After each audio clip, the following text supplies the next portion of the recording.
बिना गुरु का साधक। दोस्तों, ये घटना बहुत पुरानी तो नहीं है, मगर इससे भी बीते करीब 5 साल हो गया है। जैसा कि आप सब जानते हैं कि बिना गुरु के ज्ञान नहीं हो सकता, लेकिन एकलव्य ने बिना गुरु के भी ज्ञान प्राप्त कर लिया था, जिससे एकलव्य एक अच्छे धनुर्धर बने थे। लेकिन एकलव्य की वो महंत, वो लगन उनकी धनुर्विद्या के लिए पर्याप्त थी, परंतु तंत्र मंत्र के क्षेत्र में इस प्रकार की महंत किसी काम की नहीं। इस क्षेत्र में एक सिद्ध गुरु का होना अत्यंत आवश्यक है। गुरु के सानिध्य के बिना ये तंत्र मंत्र एक ऐसी तलवार साबित होते हैं जो खुद को ही हानि पहुंचाते हैं। मेरे पड़ोस में एक चाचा जी की दुकान है। उनके परिवार में वो 2 भाई और उनकी पत्नी और बच्चे हैं और एक बूढ़े पिता हैं।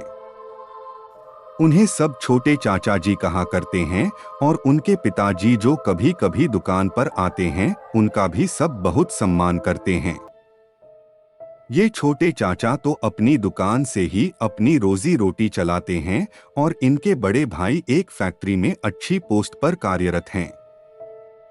गंगापार शुक्लागंज में इनका अपना मकान भी है, जहां ये सारे रहते हैं।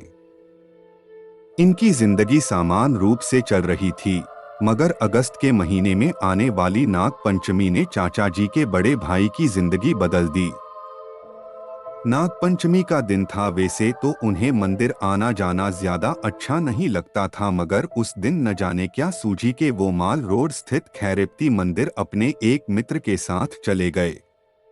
नाग पंचमी के दिन खैरेप्ती मंदिर में तो जैसे सपेरों और नागों का मेल लगता है। दोनों वहां गए और तरह तरह के नाग दर्शन किए और प्रसाद वगैरह चढ़ाकर वापस आ गए। वापस आए तो काफी उत्साहित थे। उन्होंने अपनी पत्नी को बताया कि वहां एक अजीब किस्म का नाग देखा, जो कि अत्यंत खूबसूरत और काफी बड़ा था। जब उन्होंने सपेरे से पूछा कि वो कौन सा नाग है और कहाँ मिला उसे, तो सपेरे ने उन्हें बताया कि उसने सर्प मोहिनी विद्या से किसी और सांप को पकड़ना चाहा था, मगर ये वहां आ गया, इसलिए इसे भी पकड़ लिया। चाचा जी ने उस विद्या और तंत्र मंत्र के बारे में कई सवाल पूछे, मगर सपेरे ने विस्तृत जानकारी देने से मना कर दिया। चाचा जी के मन में ये सब सीखने की लालसा जागृत होने लगी। उन्होंने सपेरे से अपना शिष्य बनाने का आग्रह किया, मगर सपेरे ने ये कहकर टाल दिया कि वो एक सांसारिक पुरुष हैं, वो ऐसी वैरागी विद्या का दान उन्हें नहीं दे सकता। इस बात का उन्हें दुख तो था, मगर उनकी लालसा शांत नहीं हुई। वो प्रतिदिन किसी न किसी गुरु की तलाश में रहने लगे। कभी किसी के पास जाते तो कभी कहीं उन्हें बैठा हुआ देखा जाता था। समय और पैसा बर्बाद करने लग गए थे। वो कुछ लोभी उन्हें लालच देते थे तो कुछ शिष्य बनाकर इनसे अपना काम निकलवाते और चलते बनते। घर में चाची जी इनसे परेशान रहने लगी थीं। एक दिन उन्होंने अपने ससुर से ये सारी बातें बता दी और उन्हें समझाने को कहा। परिणाम स्वरूप चाचा जी की अच्छी आरती हुई और फिर उन्होंने गुरु की तलाश और धन की व्ययता छोड़ दी और अपने सामान्य जिंदगी में वापस आ गए। लेकिन मन के किसी कोने में उनकी ये लालसा अभी भी पनप रही थी। कुछ दिन बीते जब सब कुछ सामान्य हो गया। एक दिन चाचा जी गर्मी की वजह से छत पर सोने गए। अचानक रात के करीब 12 बजे वो अचानक छत से सीधा नीचे आंगन में आ गिरे। आवाज सुनकर सब दौड़े। चाचा जी बेहोश पड़े थे। सबने सोचा कि कहीं कोई चोर उचक्का तो नहीं है ऊपर जिसने इन्हें मारने की कोशिश की हो। छोटे चाचा ने ऊपर जाकर देखा तो वहां कोई नहीं था, सिर्फ रक्त की कुछ बूंदें पड़ी हुई थी। ऊपर चारपाई पर बिस्तर लगा हुआ था। छोटे चाचा को लगा कि शायद यहाँ कोई हाथापाई हुई है, मगर उन्हें ऐसा कुछ भी न मिला। फिर सोचा कि शायद उन्हें चक्कर आया होगा जिससे उन्हें चोट लगी और फिर नीचे जा गिरे। फिर वो वापस नीचे बड़े चाचा के पास गए। वो अभी भी बेहोश थे। उन्हें उठाकर अस्पताल ले जाया गया। वहां उन्हें अगले दिन सुबह होश आया, मगर वो किसी को भी पहचान नहीं पाए। घर में हाहाकार मच चुका था। किसी की कुछ समझ नहीं आ रहा था कि क्या से क्या हो गया है। सिर्फ चाचा जी ही बता सकते थे और वो ही अपनी याददाश्त खो चुके थे। डॉक्टर ने भी किसी भी मानसिक चोट की मौजूदगी से इनकार किया। सारी रिपोर्टें सामान्य थी, न कोई आघात न कोई परेशानी, केवल तेज धड़कन और खोई हुई याददाश्त के सिवा। खैर, डॉक्टर ने उन्हें घर ले जाकर आराम करने सलाह दी, सो छोटे चाचा जी ने किया। वो घर आ गए चुपचाप, बस एक कमरे में पड़े रहते, न किसी से कुछ बोल रहे थे न किसी से बात कर रहे थे।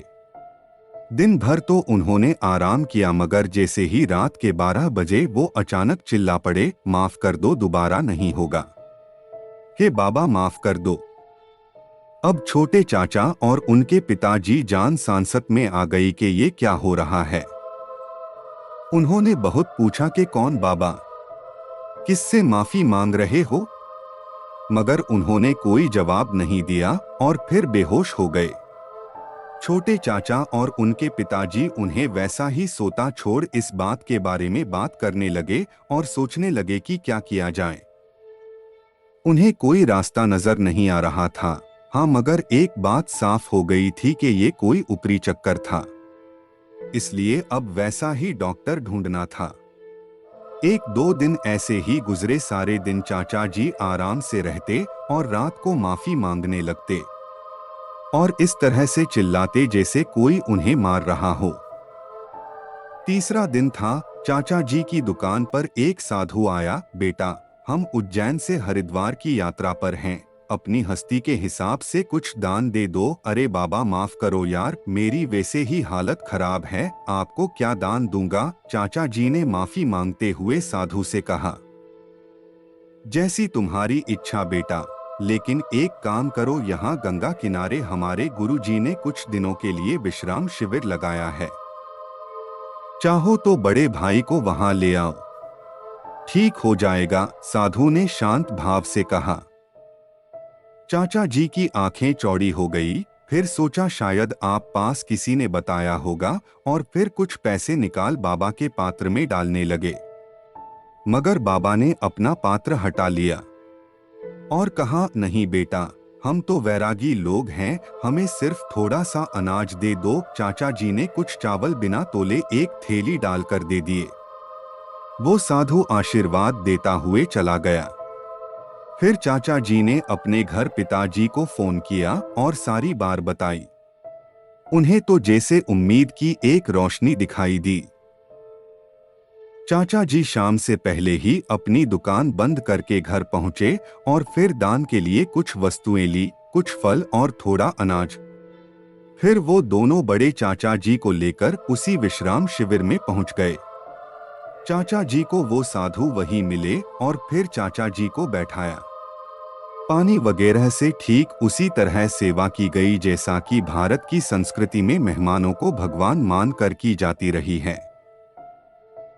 फिर उन साधु ने चाचा जी के पिताजी के साथ बड़े चाचा जी और छोटे चाचा जी को अपने गुरु से मिलवाया। चाचा जी के अनुसार उनके गुरु देखने से ही कोई सच्चे साधु लग रहे थे।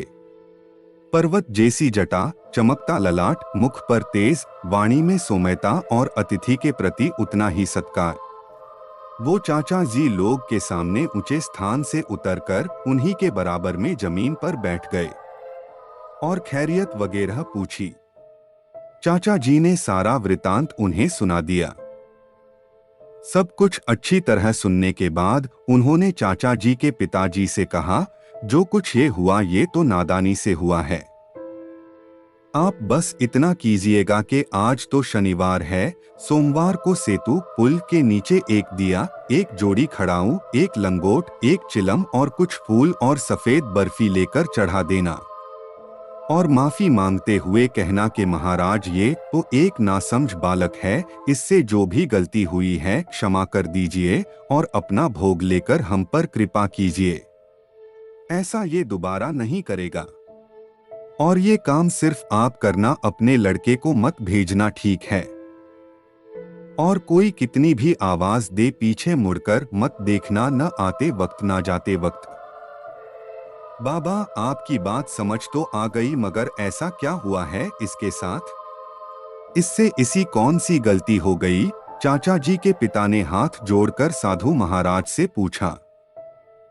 बालक बुद्धि है, एक किताब से पढ़कर बड़ी शक्ति को रक्त भोग देकर सिद्ध करना चाह रहा था, वो भी गंगा किनारे। न अपनी कोई सुरक्षा की और न ही घटवार शक्ति की आज्ञा ली। वो शक्ति तो इसके पास नहीं आई, लेकिन घटवार ने इस चेष्टा के लिए इसे दंड दिया है। इसलिए क्षमा मांगकर जब ये ठीक हो जाए तो इसे समझा देना कि ऐसा न करे। साधु बाबा ने सौम्यता के साथ ये बात समझाई। सारी बार समझ चुके थे। दोनों ने साधु बाबा को प्रणाम किया और दान में जो वास्तु लाए थे दे दी। अब सो पहले बड़े चाचा जी को उसी वक्त गंगा स्नान करवाया और घर ले गए। अगले ही सोमवार को चाचा जी के पिताजी ने घटवार बाबा से क्षमा याचना की। शाम होते होते बड़े चाचा जी ठीक हो गए। करीब एक हफ्ते के अंदर अंदर वो सामान्य हो गए और अपनी नौकरी पर जाने लगे। सब कुछ सामान्य होने के बाद चाचा के पिताजी ने उनकी इस बात पिछली से ज्यादा अच्छी आरती उतारी और उनकी तंत्र मंत्र की सिद्धि की किताब लेकर फेंक दी। साधु बाबा अपने शिष्यों के साथ अगले दिन ही वापस अपनी यात्रा पर चल पड़े थे। चाचा जी और उनके परिवार में से किसी को भी उनसे दोबारा मिलने का मौका नहीं मिला। वो तो सिर्फ एक रूप में ईश्वर की तरह आए थे, चाचा जी की समस्या का समाधान करने। तो दोस्तों, पढ़कर सिर्फ सांसारिक ज्ञान प्राप्त किया जा सकता है, आध्यात्मिक और तंत्र मंत्र का ज्ञान गुरु के बिना संभव नहीं है। इसलिए कहा गया है, गुरु बिन ज्ञान कहा। बस दोस्तों, आज के लिए बस इतना ही। और वीडियोस के लिए आप प्लेलिस्ट भी चेक कर सकते हैं। आपको नेक्स्ट वीडियो कौन से टॉपिक पर चाहिए मुझे कमेंट करके जरूर बताएं। मिलते हैं आपको अगले वीडियो में।